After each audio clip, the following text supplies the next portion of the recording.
Okay, so for this one, we have to find I and V for all times, and we're told that the switch has been closed for a very long time, and then when t is 0, it's been opened.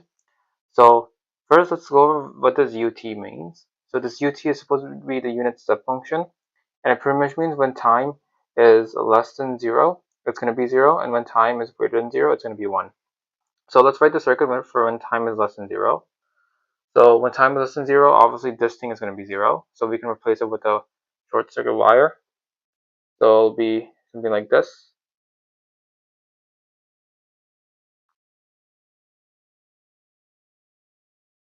And then this wire is closed. So this is 10 volts here. This is 10 ohms here. This is 20 ohms here. And there's a current of I passing through here. And then the voltage here. And let's find the current passing through this capacitor. So the current passing through the capacitor is the change in voltage over the change in time. And so pretty much time, since this switch has been closed for a very long time, time will be infinite. So we can, so I will be 0. So we can replace this with an open wire. And now let's try to find this voltage between this capacitor or these two open wires. So the voltage here will be equal to the voltage at this point. And we see there's a 10 volts here that makes everything in this node 10 volts as well. So V, when time is less, actually let me write this here. So when time is less than 0, V will be 10 volts. And now let's find the current for when time is less than 0. So we know this is 10 volts, and we know this is the ground node. So the formula for I will be the voltage here, which is 0, minus the voltage here, which is 10, all over the resistor it passes through, which is 10. So I will be minus 1. Now we turn the switch on.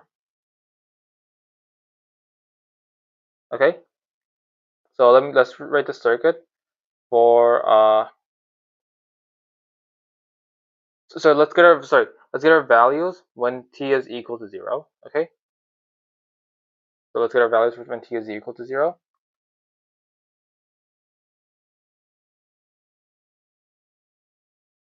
So this portion of the wire is opened. So we can pretty much ignore this portion because there will be no current passing through here. So it'll look something like this.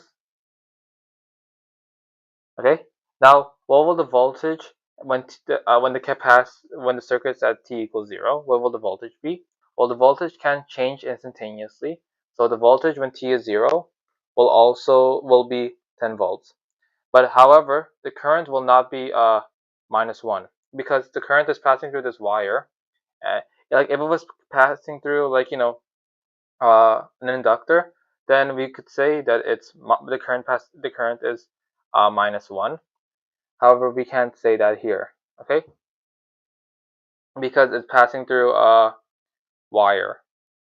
So right now we don't know what the current is when t is 0.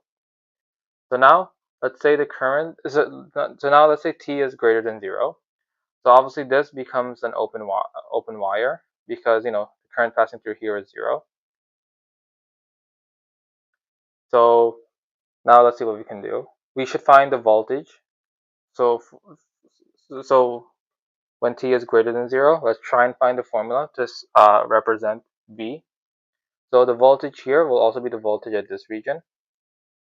Okay, so let's do a mesh. Oh yeah, and then the unit function when t is greater than 0 is 1. Sorry, it's 1. So 30 times 1, it's 30. So it's minus 30 plus 10. Let's call this I. 10I plus 20I. Oh yeah, and then there's a current of I passing through here. So I will be 1 amp. Okay, and voltage. So the voltage here will be equal to the voltage across this resistor. So the voltage will be 20 times I, so 20 times 1, so that's 20. So when t is greater than 0, the voltage is, well, the voltage is not going to be 20 because it's going to be some kind of formula, because the voltage is going to change as we go more and more, like as time continues. So what we're going to call this is, we're going to say V infinite is going to be 20 volts. Okay, so that's what we're going to call it for now. Okay, so when t is greater than 0, V infinite, sorry, the voltage is not 20, it's 20 then some other number that we're going to try and find out. This other number is represented by a formula. Okay, so let's try and see what this other number is going to be. So in this circuit, what we were doing is, like, every time we change the switch, we had some kind of source involved. Okay, so like when this was closed, this source was involved, and when this was open, this source was involved. So we're going to use this following formula: Vt is equal to is equal to V infinite. Hold on, sorry, my pen died. V infinite plus V plus V0 minus V infinite times e to the power of t over the time constant. So we know what V infinite is, it's 20, and we know what V0 is, it's 10. Now we just have to find the time constant, which is equal to the resistance equivalent times the capacitance value. The capacitance value is 1 over 4. Resistance equivalent is between the terminals of the capacitance value. So let me erase all of this. So we turn off all sources. Okay, so we don't need that. So it's going to be the sum of these two resistors. So since they're in parallel, it'll be 1 over 10 plus 1 over 20 to the power of minus 1. So it's 6.6667, and then divide that by 4 to get a time constant, which is 1.6667. Okay, so the resistance equivalent was 6.6667, and then to find the times constant, we had to divide it by 4. And now we have enough information to find Vt. So Vt will be infinite, the infinite value, which is 20, plus V0, which is 10, minus V infinite, which is 20, times e to the power of t over the time constant, which is 1.6667, and 1.66667, it's 0.6, so it's minus 0.6 t. Okay, so let me erase this and just replace it with our Vt value.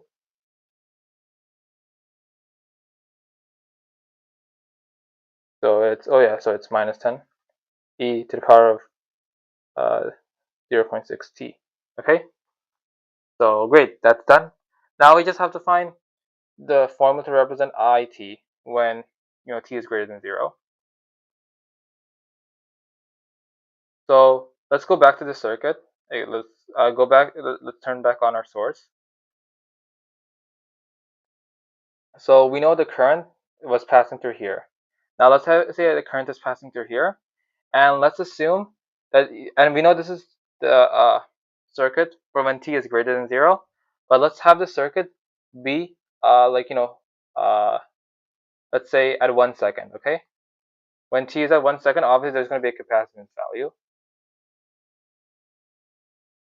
Okay, and that means there's a current passing through here. So let's call this I. So let's call this I1. Let's call this I2. I mean to solve for I. So I will be equal to I1 plus I2. So for I1, so for I2, it's going to be the voltage here, which is the voltage of this, over 20, plus I1. So I'll do plus I1 here. Okay, so plus I1. So I1, well, to find I1, it should be the current passing through this capacitor, which will be the capacitor times the change in voltage over the change in time. But time is, not infinity right now. Okay, so we know the capacitance value. It's 1 over 4.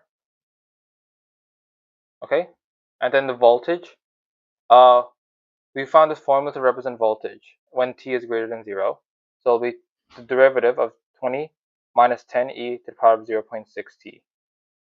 Okay? Oh yeah, and then plus, sorry, this is I2, my bad. And this is all equal to I. So I will be equal to V, and sorry, I will be equal to V over 20, and V over 20, this will be represented by this. So 20 minus 10e to the power of 0.6t all over 20 plus 1 over 4, the derivative of this, which will be, so the 20 is a constant. So let me see. So you guys should know how to do derivatives. So it will be 6e to the power of 0.6t. Let me double check. Yep, that's right. Okay. Now let's break this up. It'll be 1 over 0.5 e to the power of 0.6t plus 1.5 e minus 0.6t. So I of t will be 1 plus e to the power of 0.6t amps. All right. And this is, this is that. And there we go. We finally solved everything.